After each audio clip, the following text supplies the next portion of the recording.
Professor André está comigo aqui de novo, mais uma vez um encontro bacana. Alô, os meus amigos que estão aí se preparando para os vestibulares, Enems e concursos públicos. Chegou a hora de pegar o caderninho, fazer as suas anotações. Aliás, professor, na última participação, encontrei com um jovem na rua, estava com uniforme de escola, agora não lembro qual é a escola, mas estava com uniforme de escola. Ele falou, cara, eu não consegui entender aquele negócio lá, de eu ter que programar meu cérebro, não posso dormir antes de fazer o resumo. Sinal que a gente está chegando com a mensagem, né, professor? Isso é muito bacana, né? Exato.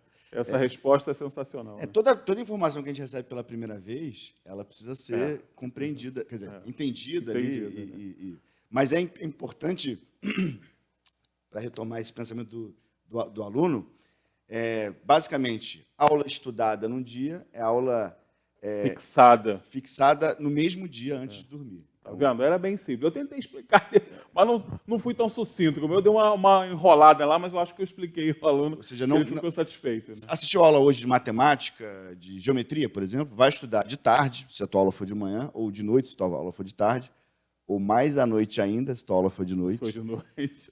Antes no caso de dormir, de madrugada. No caso dele, aquele conteúdo que você viu na sala de aula, fazendo exercício, enfim, é basicamente isso. É basicamente isso. Mas esse comentário, né, desse aluno que me parou na rua para fazer esse comentário, ele tem ali, né, meio que implícito no seu comportamento, um outro problema muito sério, que é esse estresse que o aluno está envolvido. Né, professor? Hoje é uma cobrança demasiada, é uma autocobrança demasiada, né, porque os alunos se cobram muito resultados.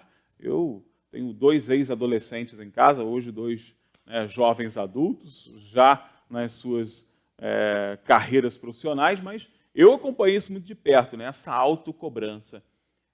Em que ponto a família precisa ser um medidor, aí, uma temperatura, tentar dar uma apaziguada nessa cobrança e não contribuir ainda mais para essa cobrança? Pois é, isso é talvez um dos grandes problemas que a gente enfrenta hoje, porque a gente pode pensar várias formas de pensar a educação.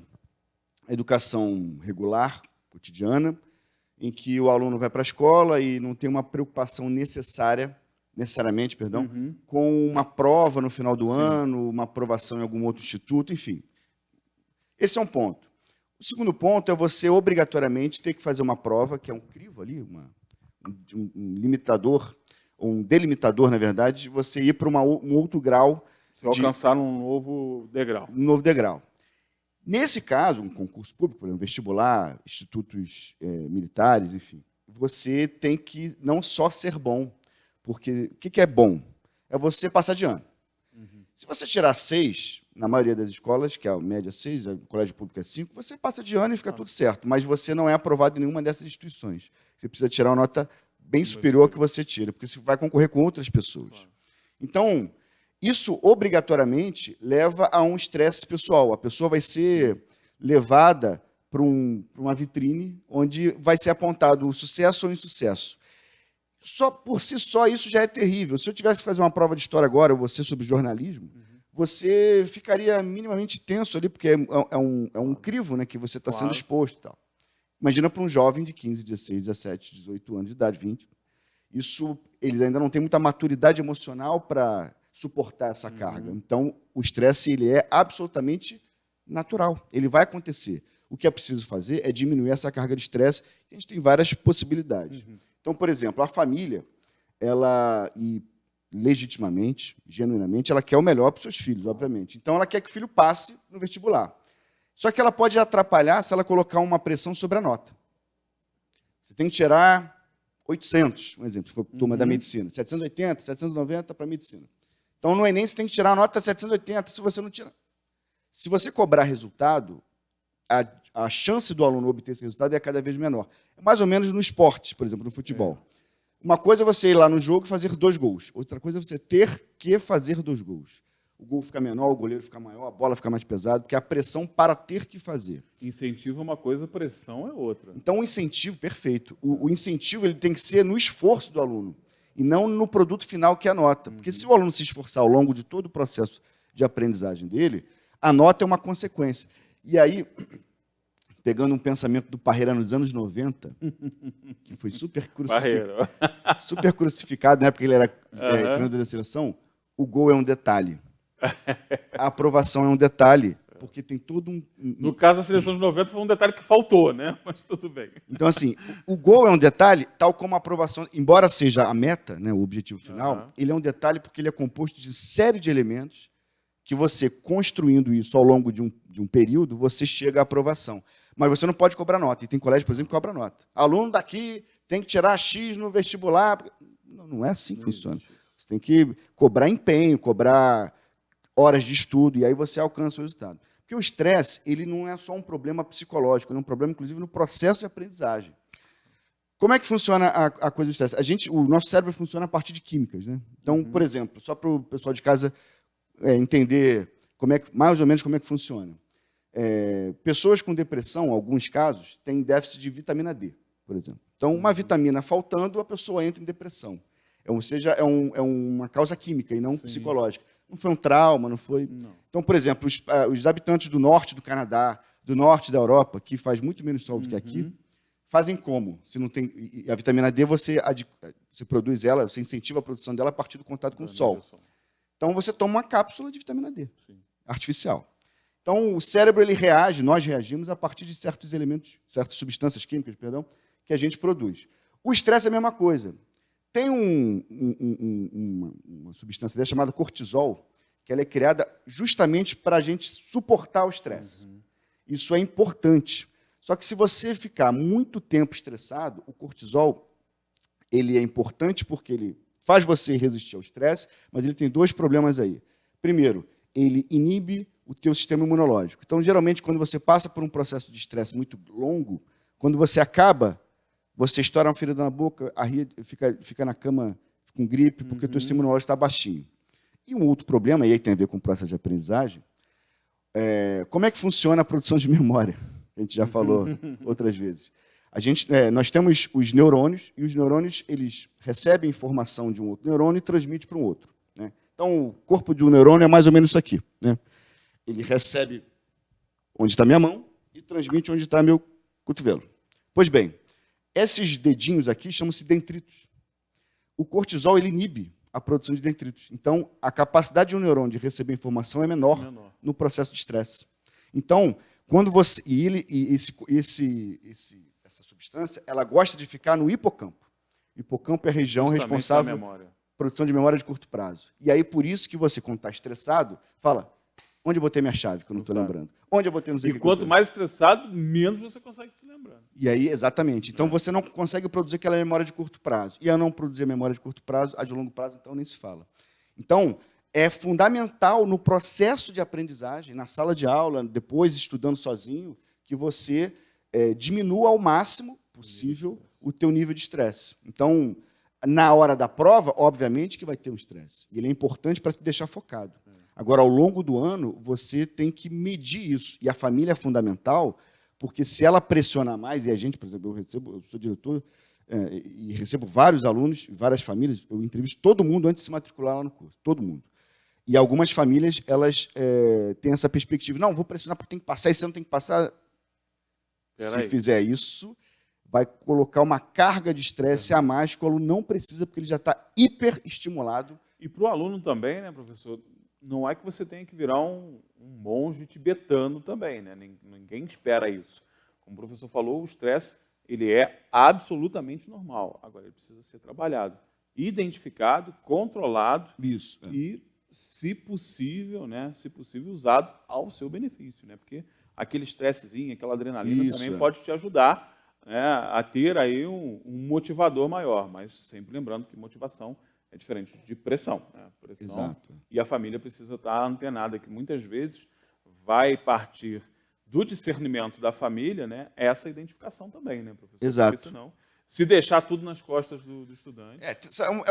A preparação para esse tipo de prova, de processo, ela é família, instituição de ensino, né, se ele estiver estudando numa instituição de ensino, e o próprio aluno. Então, esses três têm que estar minimamente dialogando, falando a mesma língua, com o mesmo objetivo. Claro que o objetivo é sempre o mesmo, mas tem que falar a mesma língua, porque senão cada um vai para um lado.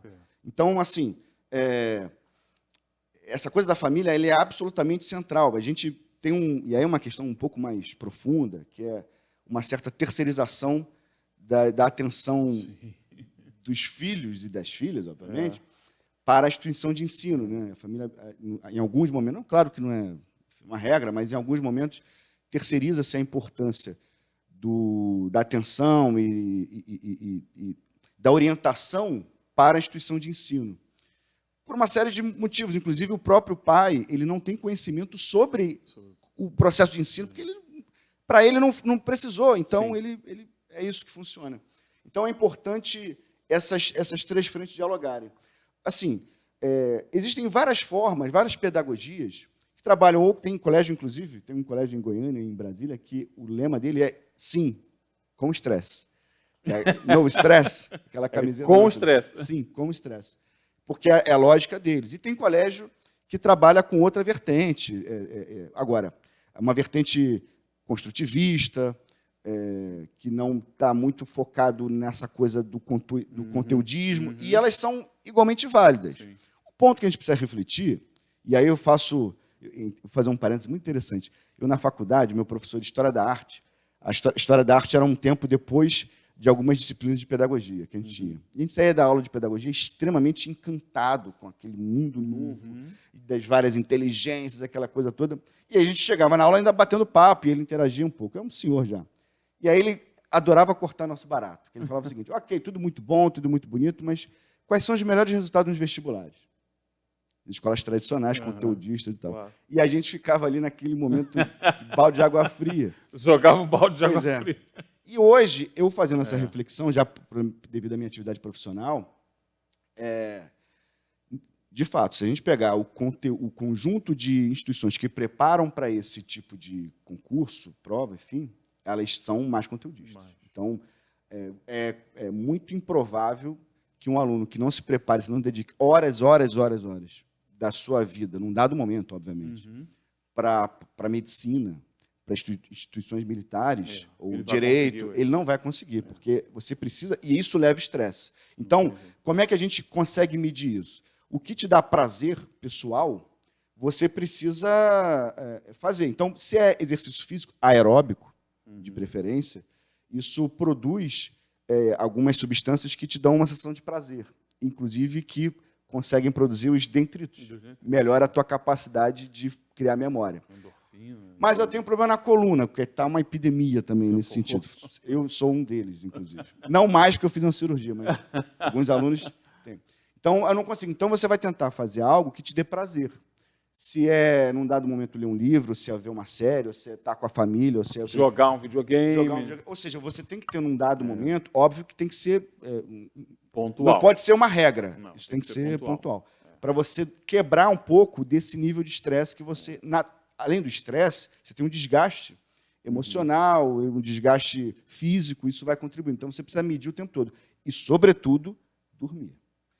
Tem muitos alunos, devido a essa coisa da ansiedade, que assim, provavelmente todas as instituições devem coibir isso, e isso é importante que se fale isso.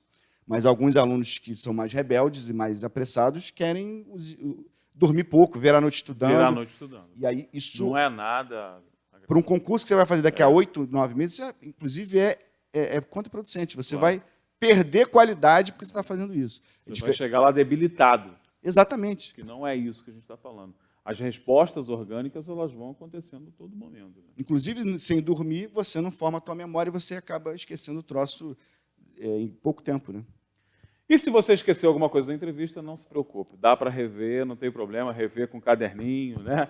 E se encontrar com a gente na rua, né, professor? Sim, sim. Pode parar e perguntar, não tem problema não. Se eu não souber, eu pergunto para o professor André. E você, fique tranquilo, essas dicas são importantes. Se tiver alguma, como eu sempre falo aqui, vá lá no CPT, bate um papo com o pessoal. Todo esse nosso bate-papo aqui, você vai ter acesso pessoalmente, vai conversar com o pessoal lá, vai ter essas orientações também. Então, identificou alguns desses sinais de estresse aí na tua casa. Você, estudante, identificou esse sinal de estresse, quer se ajudar, quer procurar entender o que está acontecendo de errado, também vai lá, vai no curso, bate um papo, que eu tenho certeza absoluta que vai ter solução para o teu problema. Não precisa se estressar, né, professor? Exato. Solução a gente arruma, né? Sempre tem. Se não tem solução, não é um problema. Exatamente. Professor, obrigado mais uma vez pela participação. Eu que agradeço, Anderson. Grande abraço. A gente vai para o intervalo comercial rapidíssimo. Daqui a pouco a gente está de volta.